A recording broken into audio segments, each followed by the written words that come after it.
બનાસકાંઠા જિલ્લો, જ્યાં વર્ષ 2015 અને 2017માં આવ્યું હતું ભયાનક પૂર, થરાદ અને લાખણી તાલુકાના ગામોમાં તો ભારે તબાહી સર્જાઈ હતી. થરાદ તાલુકાના નાગલા, ડોડગામ અને ખાનપુર તો લાખણી તાલુકાના કડા અને જસરા ગામના લોકોને સ્થળાંતર કરવું પડ્યું હતું.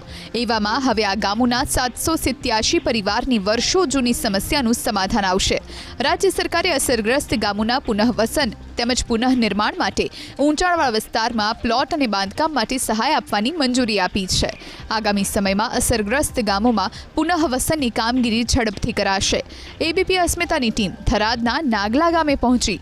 અહીં વિનાશક પૂરથી તારાજી મચી હતી. ગામના 446 પરિવાર પોતાનું ઘર છોડી સ્થળાંતર કરવા મજબૂર બન્યા હતા. એવામાં હવે તેમને પ્લોટ અને મકાનની સહાય મળવાની જાહેરાત થતાં આનંદની લાગણી ફેલાઈ. ગ્રામજનોના મતે તેમની વર્ષો જૂની સમસ્યાનો હવે અંત આવશે. એ વખતની પરિસ્થિતિ કહું તો ખૂબ જ ભયાનક તરાજી 2015 ને 17ની અમે અમારી નજરે જોઈ છે. અને ગામમાંથી જે રીતે પરિવારોને લગભગ 100-150 પરિવાર એવા હતા કે જેમાં ઘરોમાં એકદમ અચાનક રાત્રે પાણી ભરાઈ ગયું અને એ લોકોને રેસ્ક્યુ કરીને પણ બહાર કાઢવા પડ્યા. આવા પરિવારોને જ્યારે પોતાનું ઘરનું ઘર અને નવી જગ્યાએ મકાન મળશે એટલે ખૂબ જ ખુશી અને આનંદનો માહોલ છે.